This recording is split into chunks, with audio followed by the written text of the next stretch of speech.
तो आज ब्रह्म सूत्र के तीसरे अध्याय के तीसरे पाद के 49 सूत्र करेंगे। जो डिस्कशन चल रहा था आज कंक्लूड होगा वो है कि कर्म और विद्या ये दोनों को विकल्प माना जाए, अल्टरनेटिव माना जाए अ, ब्रह्म ज्ञान का, ब्रह्म प्राप्ति का। मतलब कर्म से भी पाया जा सकता है, ज्ञान से भी पाया जा सकता है। तो उसी पर चर्चा चल रही है कि नहीं, कर्म साधन होता है। तपस्या भी कर्म ही है। जो भी आप स्पिरिचुअल प्रैक्टिस करते हैं वो कर्म है। अनासक्त कर्म भी कर्म है। पर ये साधन होते हैं। जो जो जो गोल है, जो अल्टीमेट गोल है, वो है रियलाइजेशन। रियलाइजेशन ज्ञान होता है। तो ज्ञान ही रियलाइजेशन। रियलाइजेशन को हिंदी में ज्ञान ही कहते हैं। और जब तक आपको रियलाइजेशन होगा, जब होगा तभी आप मुक्ति मिलेगी। मुक्ति ज्ञान से मिलती है, ज्ञानात मुक्ति। बाकी चीजें सपोर्ट करती हैं कि आपको वो रियलाइजेशन हो जाए। जब रियलाइजेशन हो जाए तो बात बने।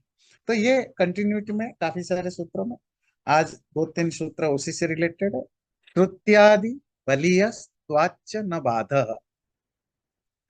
श्रुति आदि, श्रुति कहते हैं जो वेदादि जो टेक्स्ट बुक है, अथॉरिटी के रूप में स्क्रिप्चरल टेक्स्ट है, आदि मतलब एक्सेट्रा जिसकी चर्चा करेंगे, इन सब में से श्रुति बलीय है, ज्यादा पावरफुल है। इसीलिए ना बाधा, इसीलिए कोई कोई रुकावट या किसी तरह की कोई रेपुटेशन नहीं हो सकता। पहले समझते हैं, ये मीमांसा दर्शन का टॉपिक है। वो है कि श्रुति लिंग वाक्य प्रकरण स्थान समाख्यानाम समवाये पार दौर्बल्य मर्थ विप्रकर्षात्। तो हम ये पूरा सूत्र मीमांसा तो नहीं समझेंगे, वो एक अलग टॉपिक हो जाएगा। इसमें एक चीज बताया, जब भी किसी भी चीज के अर्थ को समझने के लिए श्रुति, श्रुति मतलब जो टेक्सचुअल रेफरेंस होते हैं, है ना, किसी भी विषय में, यहाँ स्पिरिचुअल रिलीजियस दुनिया में वेद, वेद और उपनिषद यही श्रुति है। और लिंग जो इंडिकेटिव मार्क्स होते हैं, प्रकरण जो प्रकरण आप जानते हैं, जो कॉन्टेक्स्ट है, वाक्य, वो वाक्य क्या है, मीमांसा दर्शन इस पर भी बहुत बड़ी एरिया डिवोट करता है। वाक्य मतलब तो सेंटेंस है, how to define a sentence. तो उस पर भी बड़ा काम किया है मीमांसा दर्शन ने। पर हम सिर्फ यहाँ फोकस करेंगे। वाक्य मतलब जो कहते हैं syntactic arrangement of words, words का एक प्रॉपर सीक्वेंस, जिससे एक प्रॉपर टाइप की मीनिंग कन्वे होता है।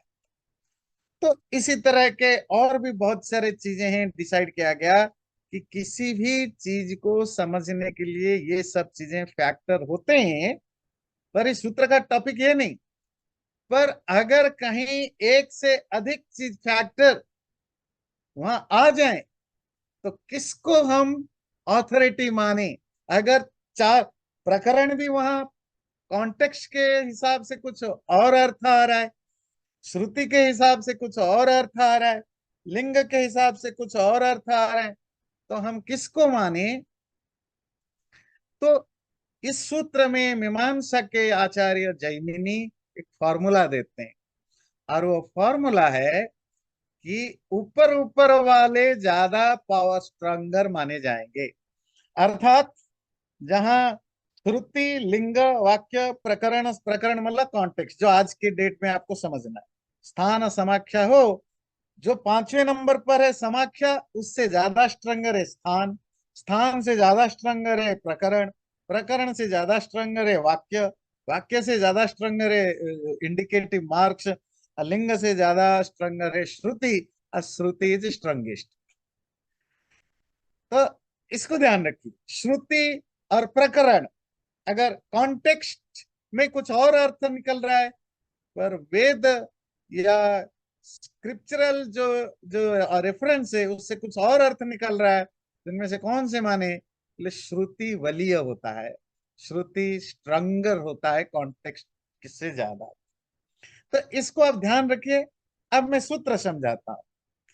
सूत्र कहता है श्रुति आदि, ये जो शास्त्र प्रमाण और आदि आदि जो दूसरे चीजें हैं, उनमें बलीय जो जो ज्यादा ग्रेटर फोर्स है वो श्रुति का होता है, इसीलिए उसमें कोई प्रॉब्लम नहीं है।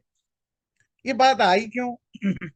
बात आई, पूर्व पक्ष अर्थात जो काउंटर आर्गुमेंट करने वाला, उसका कहना है कि जहां स्क्रिप्चरल टेक्स्ट अगर वहां कॉन्टेक्स्ट के अगेंस्ट जाए, अगर कोई वेद वाक्य, सपोज कठोपनिषद में एक वाक्य लिखा है और उसी से रिलेटेड एक वाक्य बृहदारण्यक उपनिषद में लगा है, तो श्रुति आ जाएंगे। पर अगर कठोपनिषद की कॉन्टेक्स्ट कुछ अलग हो, तो वहां कॉन्टेक्स्ट को ही ज्यादा प्रामाणिक या ऑथोरिटी माननी चाहिए। अगर कॉन्टेक्स्ट के अगेंस्ट श्रुति प्रमाण है, उसको नहीं मानना चाहिए। ऐसा अगर आप कहना चाहते हैं, पूर्व पक्ष अगर ऐसा कहना चाहें, तो सूत्रकार कहते हैं कि नहीं, ऐसे प्रसंग में मीमांसा आचार्य ने क्लियर किया है, जहां श्रुति ऑथोरिटी, टेक्सचुअल ऑथोरिटी और प्रकरण कॉन्टेक्स्ट, इन दोनों में कोई कोई एग्रीमेंट ना हो, तो जो श्रुति है, जो टेक्सचुअल रेफरेंस है, वही स्ट्रॉन्गर स्ट्रॉन्गर प्रामाणिक होगा। क्योंकि ईशोपनिषद में जिसकी चर्चा हम कर रहे थे, कुर्वन्निवेह कर्माणि से लेकर विद्याम च विद्याम से लेकर संभूति असंभूति तक, ये कॉन्टेक्स्ट के हिसाब से कर्म की बात आती है। अविद्या तपस, जो जो कर्मयोग कहिए या निष्काम कर्म कहिए, या डे टू डे लाइफ से रिलेटेड जो हमारे एक्टिविटीज हैं, उसको अविद्या कहा। विद्या जो रियलाइजेशन है, तो कॉन्टेक्स्ट के हिसाब से वो अविद्या और विद्या की बात कर रहा है। अविद्या मतलब कर्म, और वहां कहा कि कर्म से मृत्यु को पार कर जाएगा, अविद्या से अमरत्व को प्राप्त करेगा। दोनों एक ही अर्थ है। शायद ईशोपनिषद का जो आचार्य है, वो ये कहना चाहता है आप अविद्या से भी मुक्ति पा सकते हो, विद्या से भी पा सकते हो, अविद्या मतलब कर्म से। ये कॉन्टेक्स्ट के हिसाब से हमें समझ में आता है। इससे पहले कुर्वन्निवेह कर्माणि भी बताया, और आप गीता में भी पढ़ रहे हैं, वहां भी कर्म की ही कुछ ज्यादा ही चर्चा आप सुन रहे हैं। तो कॉन्टेक्स्ट तो क्लियर है। तो वो कहते हैं कि नहीं, कॉन्टेक्स्ट अगर श्रुति के विरुद्ध हो, या श्रुति अगर कॉन्टेक्स्ट के विरुद्ध हो, तो श्रुति की ज्यादा मान्यता होगी, न कि प्रकरण की मान्यता ज्यादा होगी। अभी खत्म नहीं हुआ, उससे रिलेटेड अभी अगला सूत्र लेंगे, तभी वो क्लैरिटी आएगी। अनुबंधादिभ्य प्रज्ञातर पृथक्त्ववत् दृष्टश्च तदुक्तम। अनुबंध कहते हैं रिजल्ट, परिणाम। जो रिजल्ट या परिणाम है, आदि मतलब एक्सेट्रा, आदियों से पृथक्त्ववत्, भिन्नता, अलग, डिफरेंट होने के कारण से। कौन भिन्न होने के कारण? प्रज्ञा, उपासना, प्रज्ञा या उपासना विद्या भिन्न होने के कारण से। और ऐसा देखा भी गया और कहा भी गया। ये उत्तर पक्ष आर्ग्यू करता है। ये जो आपने पहला श्लोक पढ़ा वो पूर्व पक्ष का था। अब आप देखेंगे, कर्म ज्ञान का अल्टरनेटिव या विकल्प नहीं हो सकता मुक्ति के साधन के रूप में। क्यों? क्योंकि अलग अलग उपासना के अलग अलग अनुबंध, अर्थात डिफरेंट डिफरेंट टाइप ऑफ विद्या या उपासना के अलग अलग टाइप के अनुबंध, फल या रिजल्ट्स की देखा जाता है। फल की भेद होने से, द डिफरेंस ऑफ रिजल्ट होने से, डिफरेंस ऑफ उपासना माननी पड़ेगी। क्योंकि ये ब्रह्म सूत्र के आगे आप पढ़ेंगे 359 में, अभी हम पढ़ रहे हैं 50, उसमें बड़ा इंटरेस्टिंग सूत्र आता है। वो सूत्र है, अल्टरनेटिव की डेफिनेशन क्या है, बड़ा इंटरेस्टिंग। किसको आप अल्टरनेटिव टूल कहोगे? तो ये बड़ा इंटरेस्टिंग डिफिनेशन देता है, विकल्पो अविशिष्ट फलत्वात्। जब दो अलग अलग काम किया जाए, ध्यान से सुनिए, आपकी प्रोफेशनल लाइफ में भी काम आएगा। दो अलग अलग तरीके के काम किया जाए पर रिजल्ट वही है, सेम है, वन है, तो वो अल्टरनेटिव कहलाएगा। आपको यहां से ऑस्टिन पहुंचना है, ऑस्टिन इज योर गोल। आप बाइक से जाते हो, कार से जाते हो, आप फ्लाइट से जाते हो, पैदल जाते हो, पर पहुंचोगे ऑस्टिन। तो अगर आप ऑस्टिन पहुंच जाते हो, आप बाइक से जाओ, फ्लाइट से जाओ, बस से जाओ, कार से जाओ, तो देन बस, फ्लाइट, बाइक, ये सब आपकी क्या बन जाएंगे? अल्टरनेटिव बनेंगे, विकल्प सोर्स बनेंगे। अलग अलग कार्यों का एक ही रिजल्ट हो, पर अगर आप अलग अलग चीजें अप्लाई करें, अलग अलग जगह पहुंचे, आज बाइक चलाते चलाते डेलास पहुंच गए, अब फ्लाइट लेकर के न्यूयॉर्क पहुंच गए, बस लेकर ऑस्टिन चले गए, तो फिर ये अल्टरनेटिव नहीं, ये तो फिर हर काम का हर रिजल्ट है। जिस काम के साथ जो रिजल्ट जुड़ा है वही माना जाएगा, अल्टरनेटिव नहीं हुआ। अल्टरनेटिव या विकल्प क्लियर हुआ? क्या समझ, क्या है मतलब? आप आप कहते हैं ना डिफरेंट ऑप्शंस हैं, पर वो डिफरेंट ऑप्शन तभी कहलाएंगे अगर उन सब ऑप्शनों का रिजल्ट सेम हो।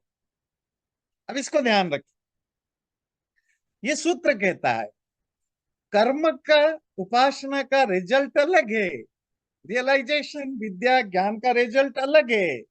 दोनों के अनुबंध, दोनों के रिजल्ट, वैसे अनुबंध की लिटरेरी मीनिंग होता है अनुबंध्यते, अर्थात फॉलो अप कनेक्शन। जो रिजल्ट होता है ना, वो कॉज का इफेक्ट जो होता है, वो कॉज की follow up, connected follow up होता है। दैट्स, इसको भी अनुबंध कहते हैं। अनुबंध दूसरे सेंस में भी यूज होता है। अलग अलग चीजों का फल अलग अलग होने से कर्म या उपासना का फल अलग है, और रियलाइजेशन ज्ञान का फल अलग होने से दोनों अल्टरनेटिव नहीं हो सकते, एक दूसरे को सप्लीमेंट करते हैं, नहीं हो सकते। जैसे अविद्यया मृत्युम तीर्त्वा विद्यया अमृतम अश्नुते, ईशोपनिषद जिसकी चर्चा हम कर रहे हैं। अविद्या साधना जिसको आप कहते हैं, कर्म, कर्म से आप मृत्यु को पार करके विद्या से अमृत को पाओगे। पूर्व पक्ष तो कहता है दोनों का एक ही मीनिंग निकालो, मरने से पार हो जाना, अमृत हो जाना, सेम थिंग। उत्तर पक्ष कहता है नहीं, सेम थिंग नहीं। यहाँ मृत्युम तीर्थवा का अर्थ मौत को पार करना नहीं, जो हडल्स हैं, जो ऑब्स्टिकल्स हैं अविद्या के द्वारा, उनको पार किया जाता है। Even day to day life में भी जो मैटेरियल लाइफ है, उसको भी अविद्या कहते हैं। मैटेरियल नॉलेज, मैटेरियल लाइफ को, जो हम पैसा कमाते हैं, घर संसार करते हैं, ये भी, इसको भी अविद्या कहते हैं। ये भी आपके लाइफ की हडल्स को दूर करने के लिए होते हैं। और स्पिरिचुअल लाइफ में कर्म क्या है? जो स्पिरिचुअल प्रैक्टिस है, जो साधना है, जो तपस्या है, ये तपस्या से, तपस्या का फल ब्रह्म प्राप्ति नहीं है, मोक्ष नहीं है। तपस्या करने से ज्ञान मिलता है, ज्ञान से मुक्ति मिलती है। और तपस्या से होता क्या है? कहते हैं जो आपकी चित्त की अशुद्धियां हैं, जो इम्प्यूरिटी है, फिजिकल, मेंटल, ओरल, इनको शुद्ध करना और अपने आप को प्रिपेयर करना, अपने आप को क्वालिफाई करना। जब आप क्वालिफाइड होते हैं तब आप इसको रियलाइज करते हैं। इसी तरह इसी का मनुस्मृति में तदुक्तम जो कहा गया, ऐसा और शास्त्रों में भी कहा गया, बड़ा ज्यादा डिटेल में है। तपो विद्या च विप्रस्य निःश्रेयसकरं परम, तपसा किल्बिषम हन्ति विद्यया अमृतम अश्नुते। वहां विप्र की, ब्राह्मण की काम के बारे में डिस्कशन। तो कहते हैं ब्राह्मण दो चीजों करे, क्या? तपस्या और विद्या। तपस्या और विद्या दोनों विप्र के लिए, ब्राह्मण के लिए निःश्रेयस्कर, श्रेष्ठ श्रेष्ठ रिजल्ट देने वाला होता है और उसको डिफाइन करता है। तपसा किल्बिषम हंति, तपस्या करने से, साधना करने से किल्बिष, तुम्हारे पाप, तुम्हारे बुरी जो भी इम्प्यूरिटी, ये नष्ट होते हैं।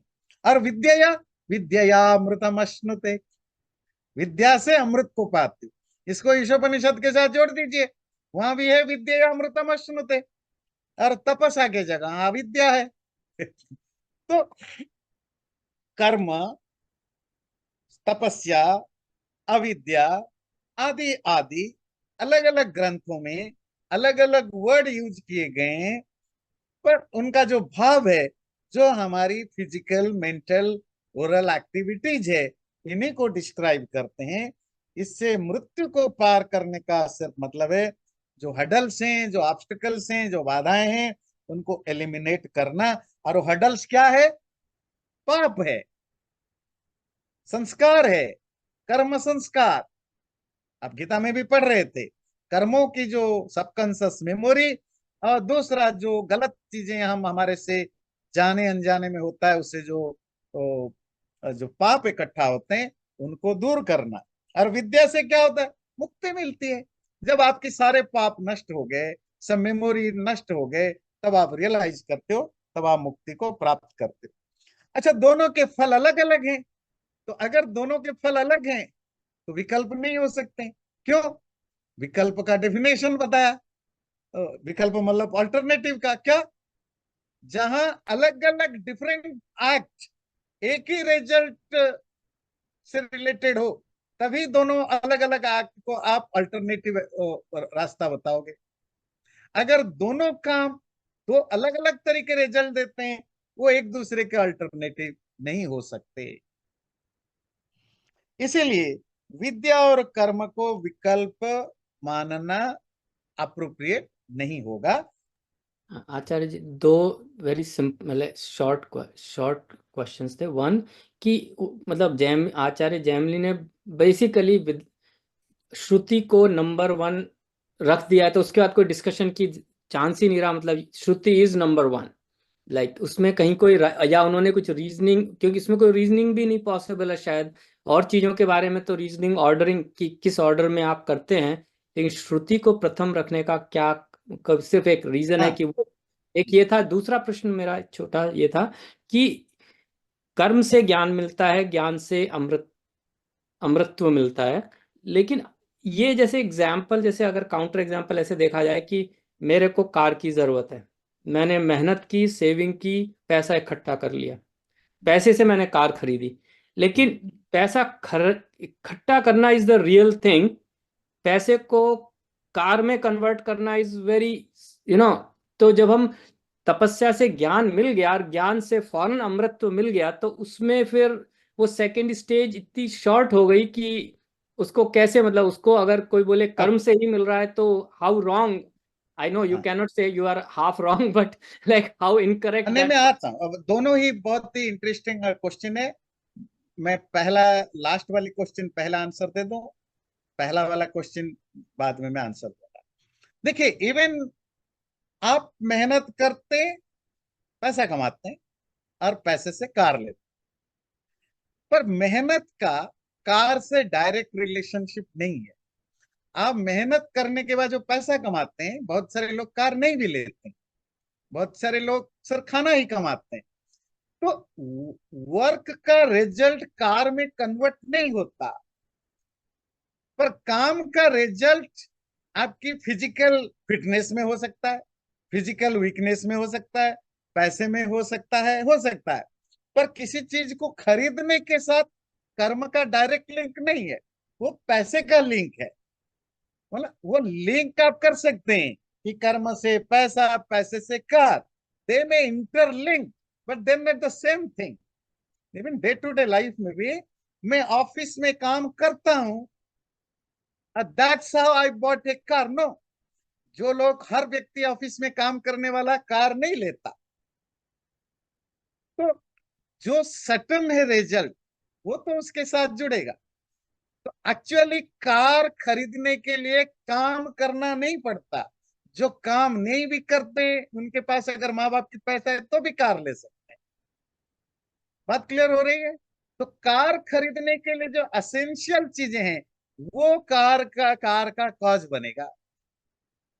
कार और पैसा और काम ऑल्टरनेटिव नहीं हो सकते, दो अलग अलग चीजें, दोनों का रिजल्ट अलग अलग हो। लाइफ में अब हर चीज में देखिए, हम क्या है कि कभी कभी हम सुपरफिशियली ले लेते हैं तो लगता है सब सेम है, पर एक्चुअली बहुत सारी चीजें अलग अलग अलग अलग होते हैं। जैसे कल कोई बड़ा इंटरेस्टिंग कोई बुजुर्ग व्यक्ति कह रहे थे, अब तो उन्होंने कहा मीठा बोलना चाहिए, मीठा बोलने से घर में शांति रहती है, घर में शांति रहने से आदमी स्वस्थ होता है। तो आप कहेंगे मीठा बोलने से आदमी स्वस्थ होता है? नहीं, हर मीठा बोलने वाला स्वस्थ नहीं होता। मीठा बोलने से घर में शांति आती है, ये फैक्ट है ना। सामने वाला कितना भी कड़वा हो, अगर आप ओवर रिएक्ट नहीं करते हो, नेगेटिव रिएक्ट नहीं करते हो, तो घर में ऑटोमेटिकली शांति आएगी। शांति से स्वस्थता होगी। पर हर कोई मीठा बोलने से स्वस्थ होता है? नहीं, ये कनेक्ट नहीं हो। तो लाइफ में दूसरा ये क्लियर हुई। अगला जो दूसरा सवाल आपका है कि मीमांसा दर्शन ने श्रुति को क्यों एब्सोल्यूट प्रमाण माना। तो ये केवल मीमांसा नहीं, ये हमारे पूरी शास्त्र परंपरा में यही रहा है। श्रुति स्वतः प्रमाण और परत प्रमाण, है ना। दो तरह के प्रमाण होते हैं। स्वतः प्रमाण मतलब सेल्फ एविडेंस, सेल्फ ऑथोरिटी। उसकी ऑथोरिटी को प्रूव करने के लिए किसी सेकंड चीज की ऑथोरिटी की जरूरत नहीं। पर बाकी वो कौन है? वेद है। बाकी वेद के अलावा जो भी लिटरेचर है वो परत प्रमाण, मतलब वो अथॉरिटी है। पर उनकी अथॉरिटी में अगर क्वेश्चन मार्क किसी कारण से लगा, तो फिर वेद से उसको साइंटिफाई या उसको करना पड़ेगा, क्यों ऐसा है। और मीमांसा उसी को ही आगे बढ़ाता है। अब तो सारे दर्शन शास्त्र भी वही बोलते हैं, गीता भी सब वही क्यों बोलते हैं। उसके पीछे लॉजिक है कि वेद को क्योंकि हमारे यहाँ अपौरुषेय माना गया, ये मतलब ये अगर नहीं मानेंगे फिर तो चल जाए। ट्रेडिशनली क्योंकि हम मानते हैं वेद अपौरुषेय है। अपौरुषेय मतलब these are not man made. अब उसके लिए मैंने आपको बताया था दो थ्योरी है। तो पहली थ्योरी है कि परमात्मा सृष्टि, मनुष्य सृष्टि के आरंभ में पूर्व कर्मों के कारण जिनकी शुद्ध आत्माएं हैं, प्रलय के समय तो सो डरमेंट में चले गए। तो जो शुद्ध आत्माएं, उनमें से उन शुद्ध आत्माओं के अंदर ज्ञान विचार प्रकट करवाया। इसको आप ऐसे समझिए, मतलब without any effort, without influenced by any external और इंटरनल एक्सपीरियंसेस, जो ज्ञान आपके अंदर प्रकट हो जाता है, उसी को अपौरुषेय कहते हैं। जैसे 2 साल 3 साल 4 साल का बच्चा को हम देखते हैं, जो प्रोडेजी प्रोडेजी कहते हैं ना उनको, जो जो चाइल्ड होते हैं। जैसे वो 3 साल का बच्चा मैथमेटिक्स में एक्सपर्ट है, 2 साल का बच्चा सॉफ्टवेयर में एक्सपर्ट है। अल्दो उसको भी हम अपौरुषेय नहीं कहते हैं, हम क्या कहते हैं, वो पूर्व जन्म का संस्कार है, मतलब उसमें कॉज है। पर ऋषियों का ज्ञान जो जो वेद के मंत्र के रूप में आया, वो पूर्व जन्म के संस्कार नहीं, वो परमात्मा के द्वारा उनके अंदर वो इंस्पायर्ड किया गया कि वो विचार उनके अंदर विदाउट एनी रीजन अकारण प्रकट हुआ। ये एक थ्योरी है। दूसरी थ्योरी है, उन ऋषियों के अंदर हमें नहीं पता ईश्वर ने प्रकट कराया कि कहां से आया, बट एफर्टलेसली जो ज्ञान आया वही वेद है। तो मीमा ईश्वर के द्वारा प्रकट कराया गया नहीं कराया गया, इसमें डिबेट है। पर वेद मनुष्य कृत नहीं है। ह्यूमन बीइंग सोच समझ के बोला या लिखा नहीं है। ये विदाउट एनी कॉज प्रकट हुआ। इसी को वेद कहा जाता, श्रुति कहा जाता। अब कहेंगे इसको आप क्यों बता रहे हो इतनी? यहीं पर है सारा खेल, कि जो ह्यूमन बीइंग है, मनुष्य, वो कितना भी ज्ञानी बन जाए, पार्शियलिटी, बायसनेस, इम्परफेक्शन उसमें हमेशा बना रहता है। इवन उपनिषद का ऋषि जो खुद रियलाइज किया, पर जब वो जो उसको एक बताता है, उसमें भी लैंग्वेज की कुछ हडल्स हो सकते हैं, क्योंकि ह्यूमन बीइंग परफेक्ट नहीं है, उसका एक लिमिटेशन है, और उसका ज्ञान कितना भी परफेक्ट हो, उसको स्क्रूटिनाइज के लिए वहां स्कोप बना रहता।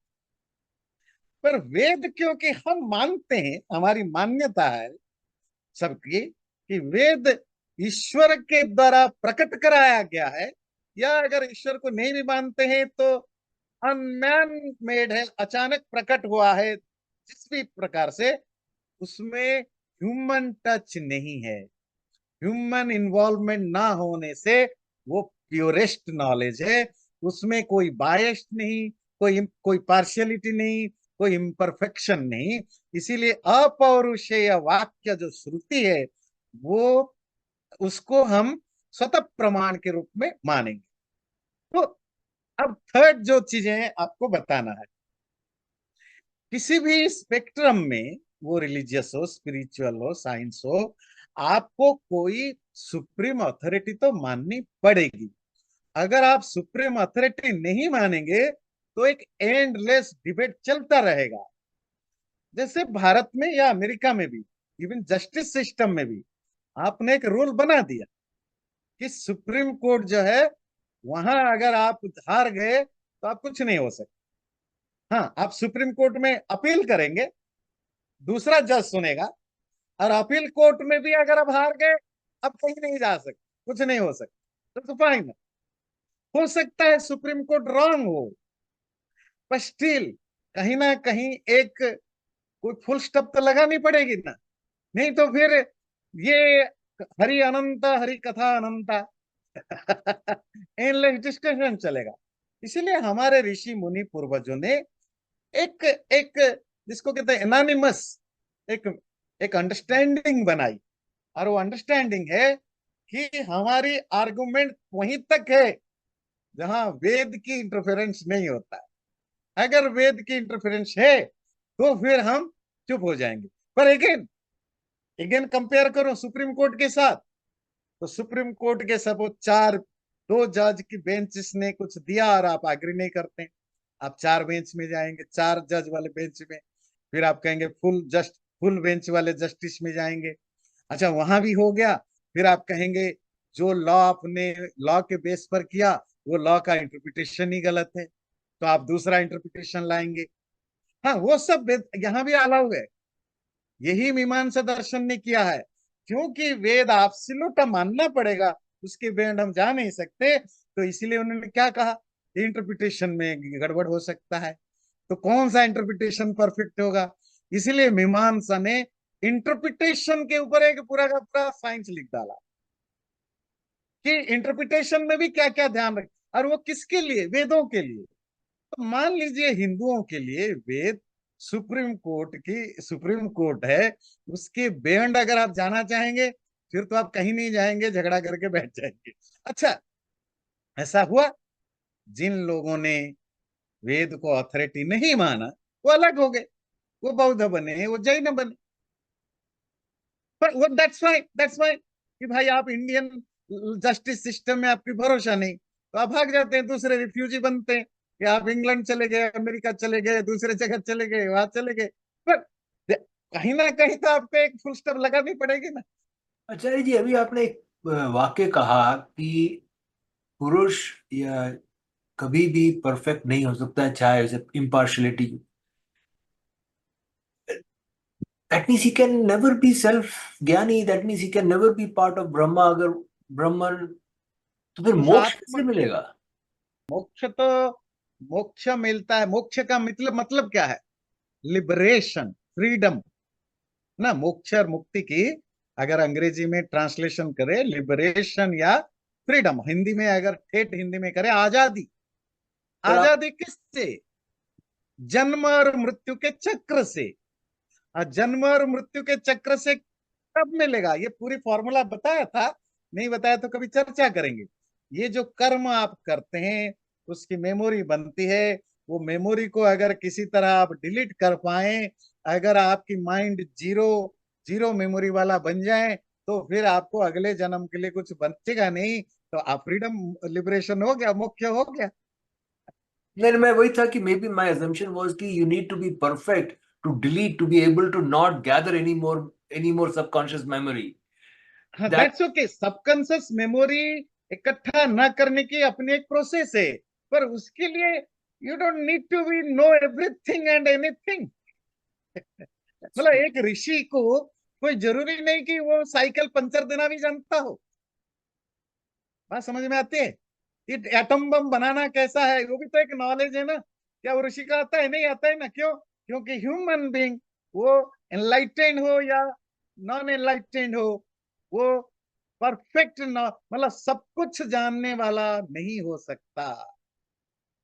इवन जो एनलाइटेंड पर्सन है, उसको भी अगर मोबाइल आज यूज करना है, वो आपसे पूछेगा, मुझसे पूछेगा कि इसको कैसे करते हैं। तो ये उसकी, वो उसकी हैंडीकैप सी है, पर इट डजंट मीन कि वो एनलाइटनमेंट नहीं है। परमात्मा के अलावा कोई भी परफेक्ट नॉलेज किसी के पास नहीं है। Acharya ji, I do Manoj have ji. one question. Like, देखिए, supreme court analogies are very dangerous और सटल थिंग्स। सुप्रीम कोर्ट वाली एनालॉजी सही है, लेकिन if you take science, in science nothing is considered absolute. Newton's theory was absolute at one time, and then it was that, it is not now. Then Einstein came, and then, so there are two different ways to think about that. So I'm not saying Vedas are not perfect, but I'm saying that you could take the view of science as analogy, right? And then you would say nothing has status of absolute, not right, everything can change, right? Second thing, why I think Vedas are given this extra status, आपने भी वही बोला, but I'm saying like कि human being जब भी involved होता है, anything that goes through the thought process of human being gets biased or becomes imperfect or becomes, somehow substandard. But anything that comes to human being, वो आपने inspiration word जो use किया, in my mind that was the most important. Anything that comes spontaneously without coming through the thought process, अंदर से जो एकदम आता है without any that is more intention, pure. yeah, that is pure gold. Like, that is exactly because it's not tainted by your thought process, your desires and everything. So past experience और anything. in that sense, Vedas are like kind of inspiration का मतलब मेरे sense में, मेरे mind में वो है. That's why I think that they are maybe, kept at a higher status than, anything else we know. हाँ बिल्कुल बिल्कुल एब्सोल्युटली। पर एक चीज बहुत हमें ये जरूर जानना होगा, जो रिलीजियंस होते हैं उनको भी उनकी जो मर्यादा भी हमें समझनी पड़ेगी ना। कि जब तक आपका एक एब्सोल्यूट होली बुक ना हो, अब साइंस तो बिल्कुल एक अलग चीज है, ठीक है। Non religious non spiritual books I पर आप कुछ completely भी कह agree. सकते हैं, पर जब रिलीजियस स्पिरिचुअल चीजें होते हैं, आपका अब देखिए, बाइबल 2000 साल पहले, बाइबल छोड़िए, 1500 साल पहले कुरान लिखा गया। बट फॉर एवरी मुसलमान this is the absolute supreme authority. Religion में अगर आप दुनिया की हर रिलीजन को स्टडी करें, they need a authority book. नहीं तो अब अथॉरिटी बुक होने पर भी इंटरप्रिटेशन के नाम पर भी झगड़े होते रहते हैं। और वो हिंदुओं में भी हुआ, और मुसलमानों में भी, क्रिश्चियनिटी में, सब जगह होता है, कि जिससे सबको वो इकट्ठा रख सके। नहीं तो फिर वो जैसे ही साइंस वाला फॉर्मूला आप रिलीजन में लाएंगे, कोई रिलीजन सिंगुलरिटी में नहीं बचेगा। फिर वो 5-10 आदमी की फिर अपनी ग्रुप, आई डोंट नो, है ना। जब जो जब इस तरह के साइंटिफिक या ट्रूथ सीकिंग की बात आती है ना, तो उसमें तो हमारे यहाँ जो श्रुति प्रमाण है कि वन ऑफ मेनी प्रमाण आ जाए। जैसे हम दर्शन शास्त्र को, उसमें प्रत्यक्ष है, अनुमान है, वन ऑफ द देम है। तो वो श्रुति वहां एब्सोल्यूट नहीं है। उन्होंने जो चार पांच चीज बताया, लिंग, प्रकरण, वाक्य, ये सब चीजें टेक्स्ट को समझने के लिए हो। इस प्रसंग में श्रुति इज फाइनल चीजें हैं। पर जब आप दर्शन शास्त्र या दुनिया को समझते हैं, वहां श्रुति इज वन कंपोनेंट। उसमें प्रत्यक्ष है, अनुमान है। और इस पर हमने वो अच्छा है कि ईश्वर जी ने ये बात छेड़ी तो मुझे वो क्लिक किया, आया। तो वहां हमारे ऋषियों ने कभी ऐसा नहीं कहा कि अगर यहाँ लिखा है तो यही फाइनल है, सब मानेंगे नहीं। अगर सूरज गोल हमारे यहाँ चौकोना लिखा है तो हम चौकोना ही मानेंगे, गोल नहीं मानेंगे। ऐसा ऐसा नहीं है, क्योंकि फिर प्रत्यक्ष और अनुमान वगैरह का फिर तो क्या बचेगा फिर, है ना। नहीं, वो ठीक है। तो अच्छा, थैंक यू ईश्वर जी, आपने रिमाइंड कर दिया। आपने जो कहा वो भी सही है। चलिए मैं अगला और एक श्लोक ले लेता हूँ, और एक सूत्र। ये सूत्र थोड़ा अलग कॉन्टेक्स्ट में है। अभी तक आपने जाना जो डिस्कशन था कर्म और ज्ञान के बीच, अल्टरनेटिव। अब पूर्व पक्ष कहता है चलो मान गए कि कर्म जो है वो ज्ञान का विकल्प नहीं हो सकता, पर जो उपासना है, उपासना, इसको तो उपनिषदों में, वेदों में भी उपासना के लिए विद्या शब्द यूज होता है। हमने शुरू शुरू में पढ़ा है ना, शौनक विद्या, कठ विद्या, मतलब उपासना का दूसरा नाम विद्या है। तो और ज्ञान को भी विद्या कहते हैं। तो उपासना और रियलाइजेशन, ज्ञान, ये दोनों तो अल्टरनेटिव हो सकते हैं। और इनके नाम में भी सिमिलैरिटीज है। ये भी विद्या है, वो भी विद्या है। न सामान्यादपि उपलब्धे है मृत्युवत नहीं लोकापत्ति। नहीं नहीं नहीं, ऐसा नहीं हो सकता। केवल सामान्य, समानता, सिमिलैरिटीज, नाम की सिमिलैरिटीज हो जाने से, रिसेम्बलेंस हो जाने से नहीं माना जा सकता कि उपासना और ज्ञान दोनों एक दूसरे के अल्टरनेटिव है। क्यों? उपलब्धि है। उपलब्धि कहते हैं रिजल्ट। अगेन, दोनों का रिजल्ट अलग अलग होता है। दोनों की फल की जो प्राप्ति है, जो है ना, जो फल मिलता है वो अलग अलग है। जैसे वो ना खूबसूरत एग्जाम्पल दिया, मौत के तरह, और नहीं लोकापत्ति, इससे लोकापत्ति नहीं है। पूर्व पक्ष का प्रश्न था, चलो कर्म को हटाते हैं, उपासना और ज्ञान, इनको तो एक अल्टरनेटिव मान लो। क्योंकि उपासना भी को भी ज्ञान कहते हैं, उपासना को भी विद्या कहते हैं। और शास्त्रों में उपासना का शब्द ही कम मिलता है। उपासना के लिए जितने शब्द मिलते हैं सब विद्या शब्द, ज्ञान शब्द ही मिलता है। तो एक तरह के वो ओवरलैप हुआ है। हाँ, रियलाइजेशन का ज्ञान और जो उपासना प्रैक्टिस, दोनों को ज्ञान कहा गया है। तो दोनों को मान लो। तो उपासना और ज्ञान का अर्थ क्या हुआ? साक्षात्कार। तो हमें ये ध्यान रखना होगा, जो डिस्कशन चल रहा है, नाम एक हो सकते हैं, पर जो ज्ञान की बात कर रहे हैं वो साक्षात्कार की, जब आप खुद रियलाइज करते हैं। और जब दूसरे विद्या या दूसरे की बात करते हैं, जो प्रोसेस है, जिस प्रोसेस से आप जा रहे हो, जिसको उपासना कहते हैं।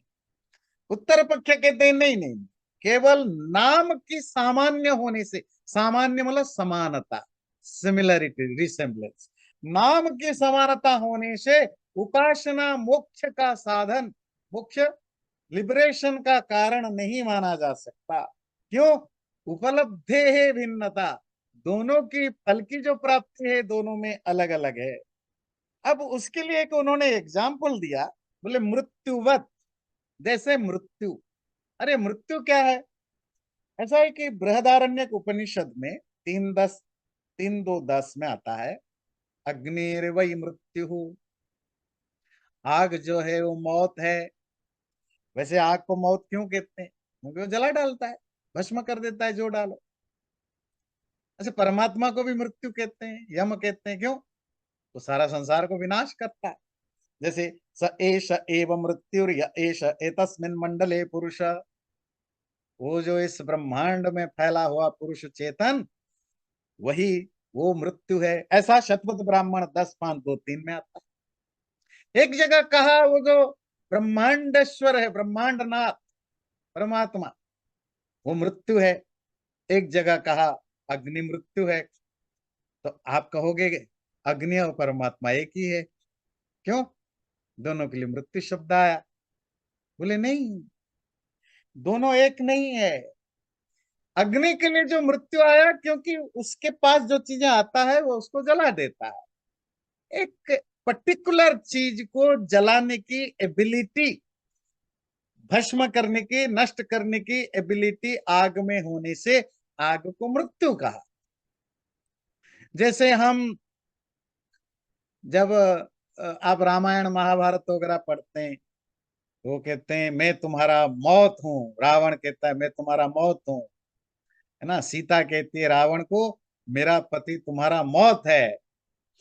तो दोनों के नाम से तो मृत्यु है, पर मृत्यु होने से अग्नि और परमात्मा अल्टरनेटिव नहीं हो जाएंगे कि कल परमात्मा की जगह आप अग्नि शब्द यूज कर दो। नहीं, क्यों? अग्नि एक मैटेरियल चीज है, उसकी अपनी लिमिटेशन है। वो एक स्पेसिफिक कॉन्टेक्स्ट में एक पर्टिकुलर चीजों को नष्ट करता है। That's how it is called मृत्यु। अब परमात्मा के लिए जो मृत्यु शब्द है, क्योंकि वो प्रलय करता है, प्रलय करता है समझते हैं, है ना, सारे संसार को डिसॉल्व करता है। और केवल प्रलय करता नहीं, every day every moment millions billions trillions सब चीज नष्ट होते हैं, मरते हैं, नष्ट होते हैं, पैदा भी होते हैं, पर अब फिलहाल नष्ट की बात करते हैं। नष्ट होते हैं, उन सब का जो करता धरता है वो परमात्मा है, इसलिए उसको मृत्यु कहा जाता है। तो परमात्मा और अग्नि अल्टरनेटिव हो नहीं सकते, जबकि दोनों के लिए मृत्यु शब्द यूज हुआ है। केवल मृत्यु शब्द के नाम की सिमिलैरिटीज होने से दोनों एक नहीं हो सकते।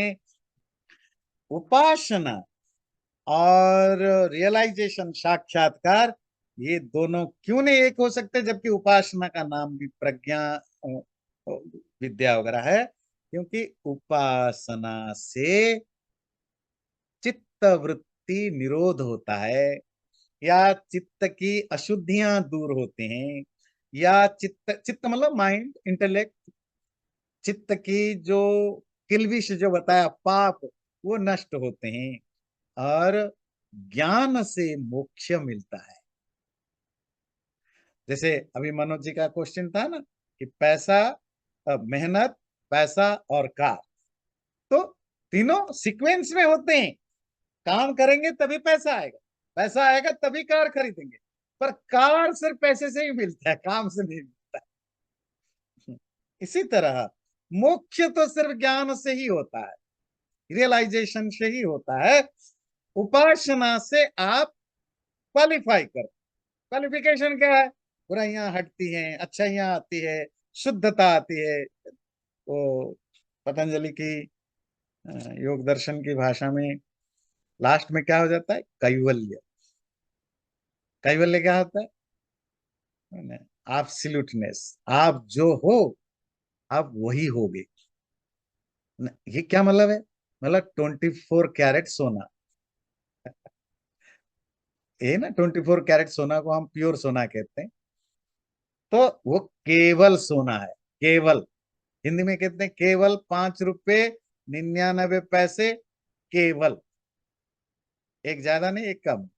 भाई आत्मा केवल, ना उस समय आत्मा में बुद्धि जुड़ा है, ना मन जुड़ा है, ना इनके संस्कार जुड़े हैं, ना एक्सटर्नल चीजें जुड़े हैं। It's absolutely free from everything. Only and loneliness जो है आत्मा की, वो कैवल्य है।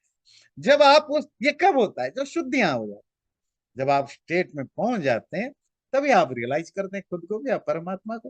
तो वो ज्ञान है। और उपासना जो है वो आपका, आपकी शुद्ध पाप नष्ट करने और आपको प्यूरिफाई करने में हेल्प करता है। चैनल को सब्सक्राइब जरूर करें, और वीडियो अच्छा लगे लाइक भी जरूर करें।